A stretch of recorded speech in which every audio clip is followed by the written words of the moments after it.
umaga ngayon mga igan, October 17. Break in ulit natin si Easy Ride.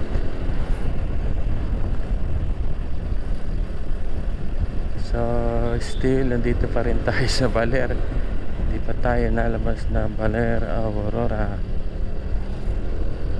Ito na yung natakbo ni Honda Easy Ride, 179 kilometers. Punta tayo ng palengke mga igan. May bibili na ako.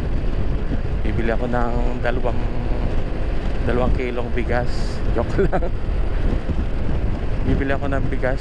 Try ko kung magkakasya rito sa compartment ni Easy Ride. Sarap ng hangin mga igan.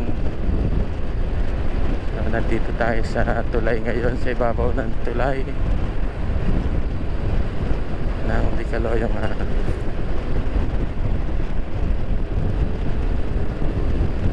Napapabilis tayo mga igan.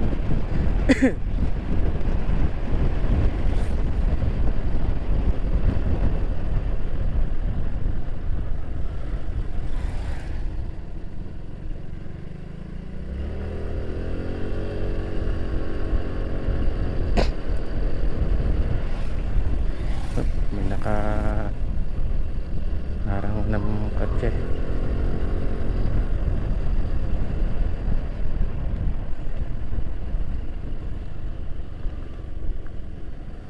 Pasok tayo dito.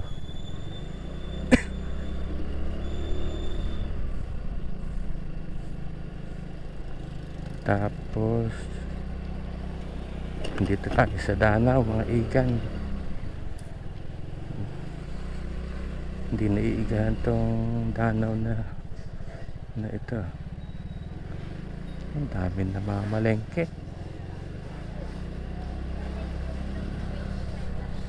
Bili ka tayo ng karne. Hindi, bibili lang tayo ng bigas. Bumili na tayo ng ulam kagabi mga ikan. Kaya 2 kilong bigas na lang ang bibili natin for 1 month. Joke. Puro joke ano mga ikan. Babalik ako rito kasi masarap yung bigas nila. Yung Aurora rice. Ayun, meron pa.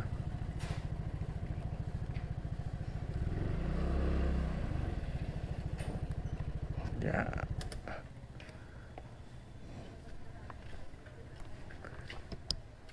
Pabili nga po. Ito na nga po yung para malagkit 10 kilos. Kasya kaya mga igan. So ito na yung 10 kilos na binili natin kay ate. Sana kasya. Uy, kasya. Kasya. Di yata. Gulaw natin.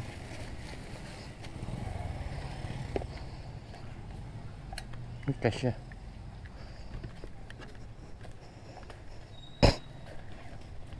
Thank you po.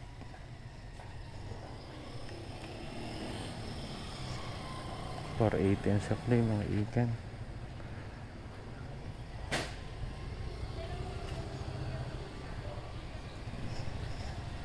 Kala tayo.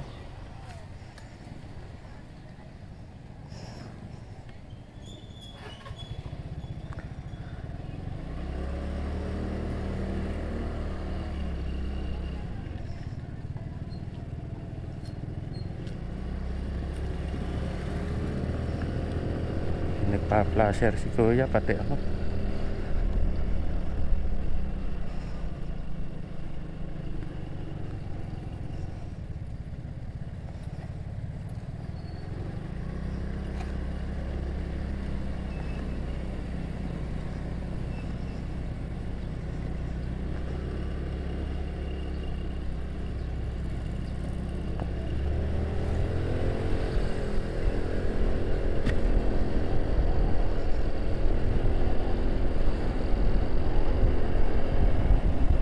Lamig.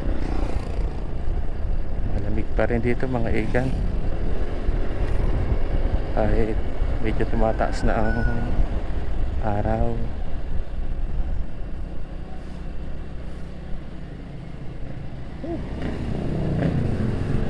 Dami ng gasolinahan. Bagong tayo na naman.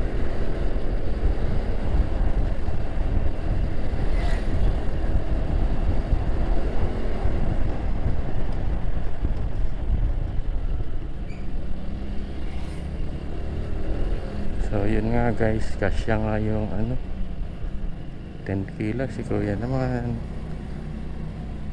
ginigitla ako.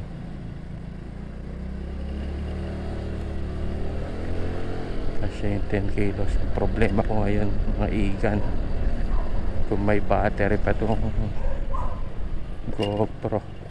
Actually nakabili na ako, tiniliver kahapon ng hapon.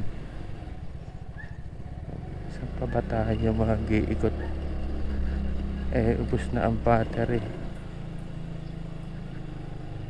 Ikutin ko itong populasyon ng Baler.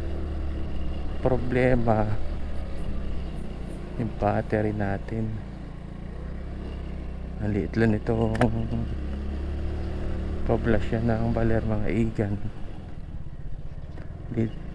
Kitid ng kalsada, no?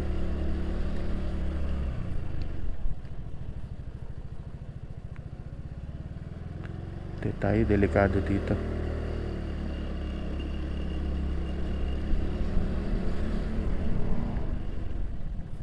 Maputol na yung charge ko na pala mga igan, yung dalawang battery na bili ko. Yun ang gagamitin natin kasi ito pasira na rin. Medyo may lobo na konti yung dalawa, malala na.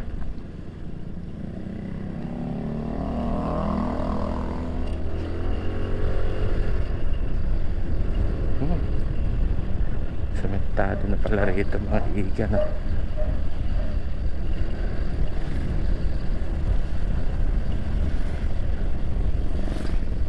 wala nang danaw. Sarap talagang gamitin ni Honda. Easy ride pala. Puro Honda na lang ako mga igan. Kaya check ko lang yung battery.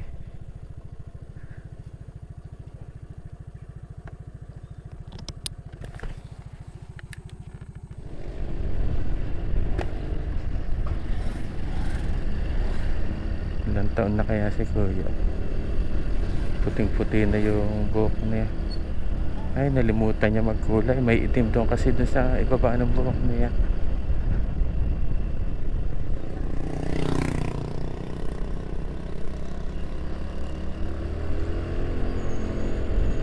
Wala na guys, tsak po, ubos na. Ubos na siguro.